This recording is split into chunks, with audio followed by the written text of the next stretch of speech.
জনপ্রিয় চিত্রনায়িকার শবনম বুবলী আবারও নজর কাড়লেন। শুক্রবার রাতে সামাজিক মাধ্যমে নিজের নতুন কিছু ছবি প্রকাশ করে নায়িকা আলোচনায় চলে এলেন।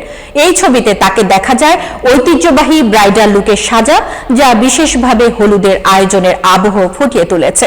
ছবিতে বুবলীর পরনে ছিল উজ্জ্বল হলুদ শাড়ি, রঙিন সুতার কারুকাজ সহ বেগুনি এমব্রয়ডারি করা ব্লাউজ। সাজের সম্পূর্ণতা দিতে তিনি মাথায় ফুলের মাংটিকা, কানে ফুলের দুল এবং হলুদ সাদা ফুলের গয়না পরেছেন। নেটিজেনরা তাকে হলুদ পরী হিসেবে প্রশংসা করেছেন। ছবির এক অংশে তাকে সুসজ্জিত দোলনায় বসে থাকতে দেখা গেছে। দোলনাটি গাঁদা ফুল এবং লাল গোলাপ দিয়ে সুন্দরভাবে সাজানো ছিল।